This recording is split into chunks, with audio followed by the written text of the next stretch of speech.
Với Đài Loan lúc này, có lẽ dịch bệnh chính là mối quan tâm lớn nhất, tạm gạt đi những căng thẳng về xâm phạm lãnh thổ liên tục của Trung Quốc trong thời gian gần đây.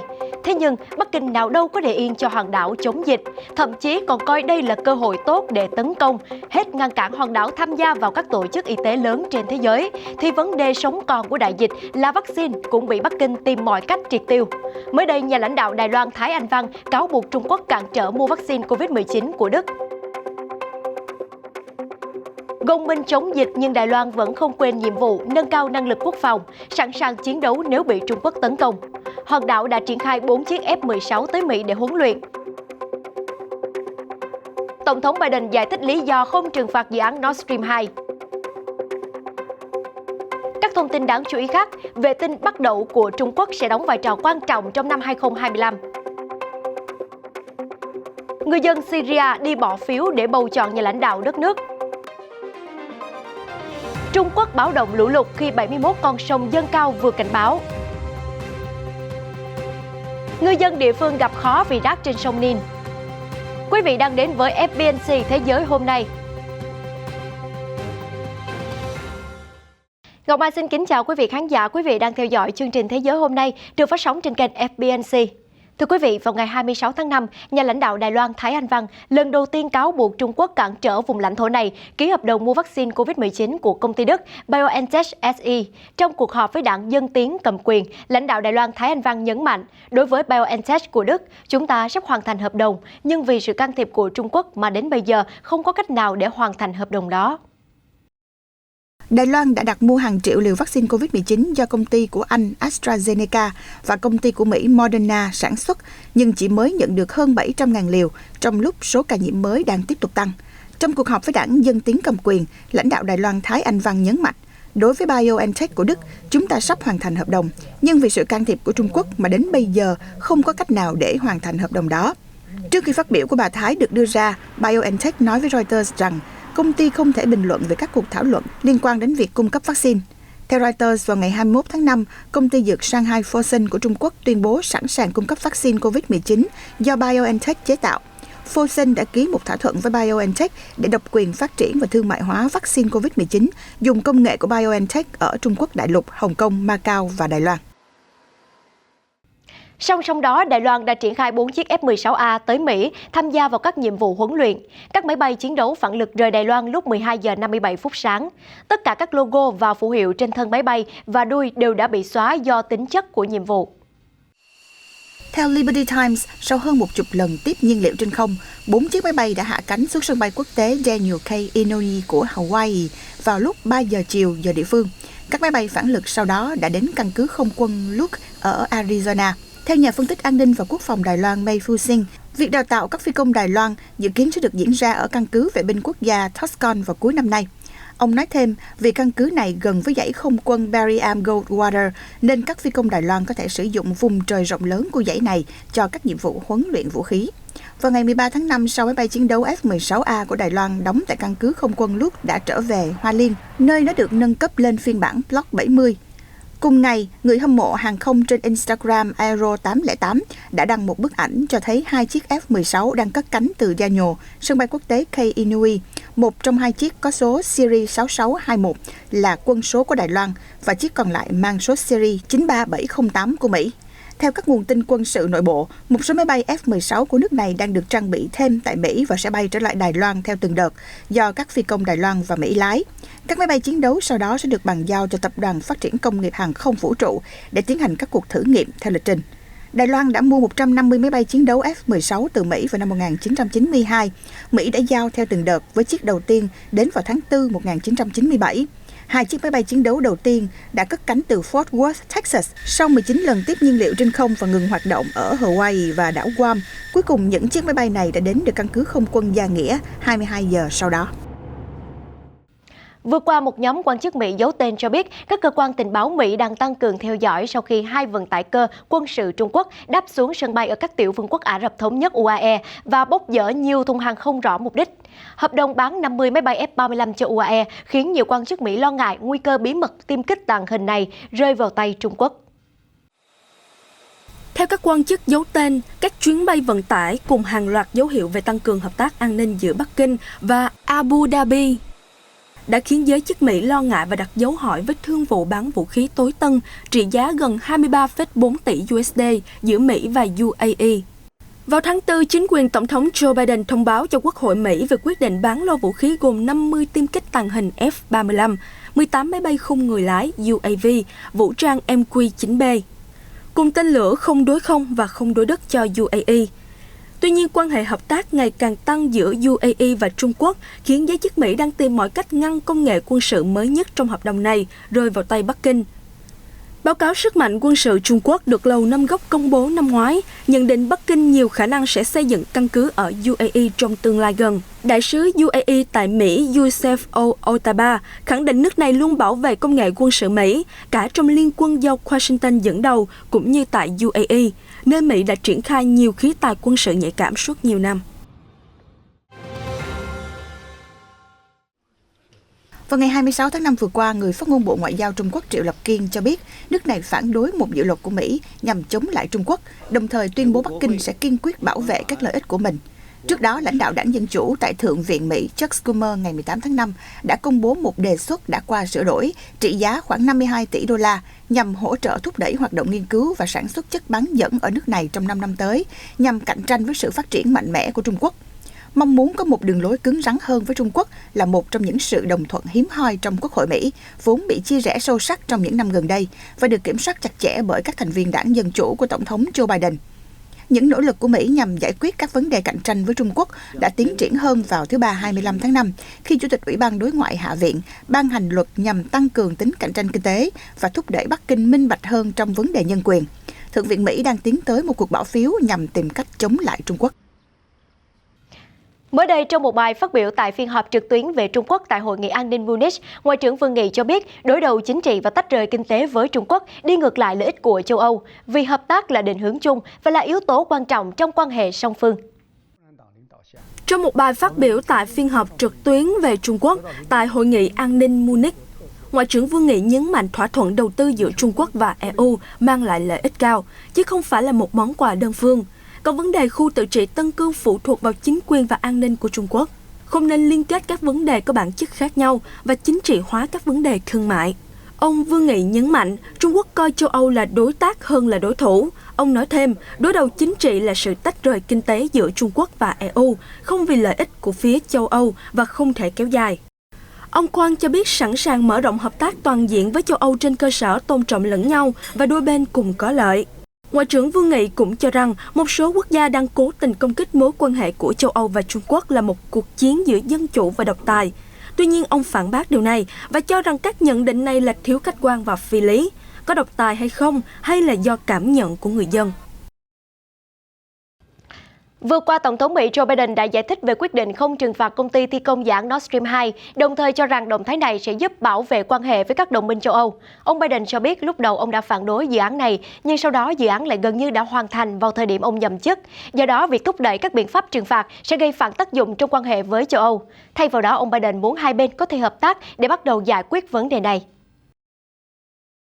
Trước đó, CNN đưa tin trong tháng này, chính quyền Tổng thống Biden quyết định trừng phạt một số thực thể nhỏ hơn liên quan đến dự án Nord Stream 2, trong đó có một công ty và tàu thuyền Nga giúp thi công dự án.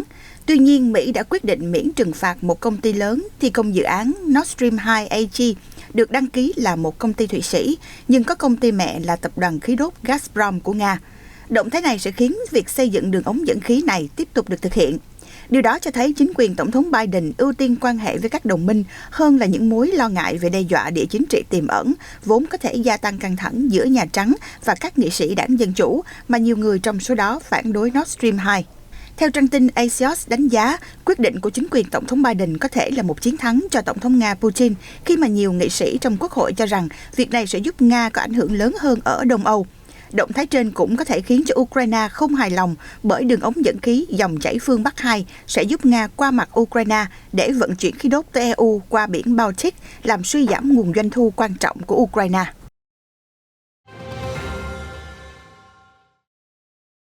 Cũng liên quan đến Nga và Mỹ, Đại tá John Gay, phát ngôn viên hạm đội Thái Bình Dương của Mỹ, cho cho biết trong thông báo ngày 26 tháng 5, tàu trinh sát Karelia tắt hệ thống nhận dạng tự động khi hoạt động gần đảo Kauai thuộc Hawaii của Mỹ. Có lúc chỉ cách 13 hải lý, hạm đội Mỹ sẽ tiếp tục theo dõi con tàu trong suốt thời gian hoạt động tại đây. Một quan chức quốc phòng Mỹ cho biết tàu trinh sát Nga tuân thủ luật pháp quốc tế khi hoạt động ngoài khơi đảo Kauai và không gây nguy hiểm cho hoạt động hàng hải. Các quan chức xác nhận tàu Nga đã tắt hệ thống nhận dạng tự động AIS. Hạm đội Thái Bình Dương của Mỹ không cung cấp thông tin chi tiết về tàu trinh sát Nga, tuy nhiên Viện Hải quân Mỹ USNI cho biết đây là tàu trinh sát Karelia thuộc lớp Vishnia. Karelia đóng quân tại Vladivostok và là một trong 7 tàu trinh sát của Hải quân Nga chuyên làm nhiệm vụ chặn thu và giải mã tín hiệu của đối phương. Tàu trinh sát Karelia ngày 21 tháng 5 hoạt động ở vị trí cách đảo Kauai thuộc Hawaii 13 hải lý về phía Tây, ngay bên ngoài lãnh hải Mỹ. Kauai là nơi đặt thao trường tên lửa Thái Bình Dương Parkinson, nơi Hải quân Mỹ và cơ quan phòng thủ tên lửa thử nghiệm nhiều loại tên lửa. Hải quân Liên Xô biên chế Karelia năm 1986, con tàu sau đó được niêm cất vào đầu những năm 2000. Hải quân Nga năm 2014 bắt đầu sửa chữa và nâng cấp Karelia, rồi biên chế con tàu 3 năm sau đó. Trinh sát tín hiệu là hoạt động phổ biến của hải quân các nước đối với lực lượng đối thủ. Các tàu Trung Quốc và Nga thường xuyên theo dõi những đợt diễn tập của Mỹ. Quân đội Mỹ cũng điều trinh sát cơ và trinh sát hạm hoạt động ngoài khơi bờ biển Nga và Trung Quốc khi các nước này diễn tập. Vào ngày 26 tháng 5 vừa qua, Bộ trưởng Quốc phòng Đức Annegret Kramp-Karrenbauer đã tổ chức cuộc gặp với người đồng cấp Hàn Quốc Su Wook tại Seoul. Bộ Quốc phòng Seoul cho biết trong một tuyên bố, hai bộ trưởng đã thảo luận về các vấn đề khu vực, bao gồm tình hình trên bán đảo Triều Tiên và nhất trí cải thiện hợp tác về quốc phòng và an ninh. Bà Kramp-Karrenbauer bày tỏ sự ủng hộ đối với tiến trình hòa bình của bán đảo Triều Tiên. Sau cuộc gặp, bà Kramp-Karrenbauer dự kiến sẽ đến thăm làng biên giới Panmunjom trong khu phi quân sự DMZ Liên Triều. Chuyển sang một thông tin về không gian, thưa quý vị, hệ thống vệ tinh Bắc Đẩu, dự án đầy tham vọng của Trung Quốc với mong muốn thay thế GPS của Mỹ, được dự đoán sẽ đáp ứng thị trường kết nối nội địa của Trung Quốc với thị phần trị giá tới hơn 156 tỷ đô la vào năm 2025. Hệ thống vệ tinh dẫn đường Bắc Đẩu nội địa của Trung Quốc được hoàn thành vào tháng 6 năm 2020 với mục tiêu thay thế hệ thống định vị GPS của không quân Mỹ vốn đã phổ biến trên toàn thế giới. Hiện nay, thị trường sử dụng vệ tinh dẫn đường của Trung Quốc đang tăng trưởng mạnh, ước tính 20% mỗi năm. Năm 2020 có giá trị khoảng 400 tỷ nhân dân tệ.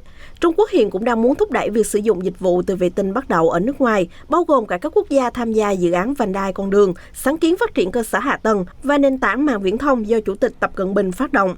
Theo Tân Hoa Xã, những sản phẩm và dịch vụ liên quan đến vệ tinh Bắc Đẩu hiện được xuất khẩu tới 120 quốc gia, phục vụ cho khoảng 100 triệu người trên thế giới. Năm 2020, Trung Quốc thông báo loại chip siêu nhỏ chỉ 28 nanomet được lắp đặt trên các thiết bị di động, có thể nhận được tín hiệu từ vệ tinh Bắc Đẩu đã được sản xuất hàng loạt. Nước này cũng sẽ sớm sản xuất chip nhỏ hơn, chỉ khoảng 22 nanomet.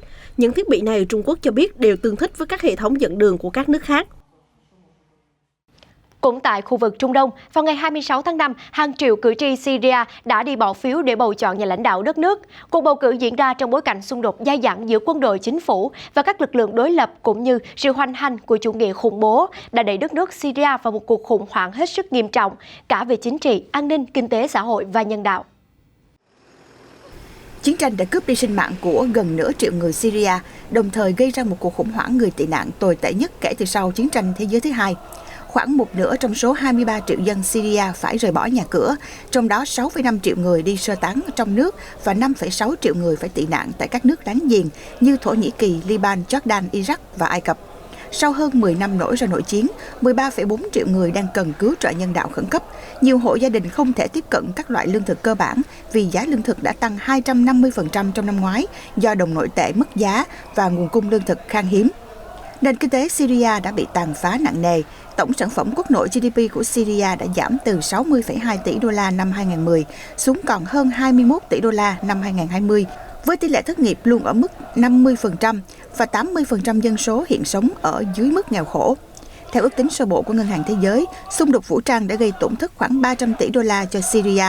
Nhiều thành phố và làng mạc bị tàn phá, khoảng 45% số nhà ở bị phá hủy, hơn một nửa số cơ sở y tế và 70% số trường học phải đóng cửa. Chi phí cho công cuộc tái thiết tại Syria ước tính lên tới 250 tỷ đô la. Hiện nay, bên cạnh các biện pháp trừng phạt của Mỹ và phương Tây vốn đã cản trở các hoạt động đầu tư và tái thiết đất nước, Syria cũng đang đối mặt với thách thức nghiêm trọng do tác động của đại dịch. Cuộc bầu cử tổng thống năm 2021 chứng kiến cuộc đua giữa 3 ứng cử viên, gồm đương kim tổng thống Bashar al-Assad, 55 tuổi, cựu Thứ trưởng Nội các Abdallah Salum Abdallah và ông Mahmoud Ahmed Marei, lãnh đạo một đảng đối lập nhỏ theo đường lối ôn hòa tại Syria. Vừa qua, Bộ Ngoại giao Mỹ tiếp tục liệt Cuba vào danh sách các quốc gia không hỗ trợ đầy đủ Mỹ trong cuộc chiến chống khủng bố, cùng với Syria, Venezuela, Triều Tiên và Iran. Phản ứng trước quyết định của Mỹ, Ngoại trưởng Cuba Bruno Rodriguez cho rằng việc tiếp tục thực thi chính sách từ thời chính quyền Tổng thống Donald Trump là một bước đi gây ngạc nhiên và khó chịu. Những quốc gia bị đưa vào danh sách các quốc gia không giúp Mỹ chống khủng bố trên toàn thế giới sẽ bị cấm xuất khẩu vũ khí và dịch vụ quốc phòng, cùng với những hạn chế khác. Cuba nằm trong danh sách này từ năm 2019 trước khi chính quyền Tổng thống Trump tuyên bố Cuba là quốc gia tài trợ khủng bố hồi đầu năm nay. Đây là một trong những quyết định chính sách đối ngoại cuối cùng của ông Trump, đồng thời được xem là đỉnh điểm cho 4 năm leo thang áp lực kinh tế và ngoại giao đối với Cuba. Quyết định này của chính quyền Tổng thống Joe Biden đưa ra trong bối cảnh các nhà chức trách Cuba dự kiến sẽ có sự thay đổi trong chính sách với Mỹ và đã gửi đi nhiều tín hiệu cho thấy mong muốn nối lại tiến trình bình thường hóa quan hệ bị đình trệ trong suốt nhiệm kỳ của ông Trump. Trong khi đó, Nhà Trắng cho biết Cuba không phải là một ưu tiên trong chính sách đối ngoại. Tổng thống Biden cũng không cho thấy bất kỳ ý định nào về việc loại bỏ những quyết định gây tranh cãi của người tiền nhiệm. Thưa quý vị, những ngày gần đây, các nước phương Tây đang gây áp lực lớn chưa từng có lên chính phủ Belarus của Tổng thống Alexander Lukashenko sau khi quốc gia này hạ cánh khẩn cấp một chuyến bay chở khách của hãng Ryanair của Ireland để kiểm tra an ninh. EU đã và sẽ áp đặt thêm trừng phạt. Trong khi đó, Mỹ, Canada và một số quốc gia khác cũng đang tính toán khả năng này. Và sau đó, Hội đồng Bảo an cũng cho biết sẽ nhóm họp bàn về tình hình này. Sau khi Belarus hạ cánh khẩn cấp một chuyến bay chở khách hãng Ryanair của Ireland để kiểm tra an ninh, EU đã rất nổi giận và cho biết sẽ áp đặt thêm trừng phạt. Trong khi đó, Mỹ, Canada và một số quốc gia khác cũng đang tính toán khả năng này. Và sau đó, Hội đồng Bảo an cũng cho biết nhóm sẽ họp bàn về tình hình này. Ngoại trưởng Đức Heiko Maas khẳng định Belarus sẽ phải trả giá đắt về hành vi của nước này. Tính mạng của hơn 170 hành khách đã bị đe dọa chỉ để bắt giữ một nhà báo. Đây là một vụ tấn công vào an ninh hàng không, tự do báo chí và những công dân châu Âu trên chuyến bay. Hành động này vượt qua mọi ranh giới mà cộng đồng quốc tế không thể bỏ qua. Bất cứ lãnh đạo nào làm việc này đều sẽ phải trả giá.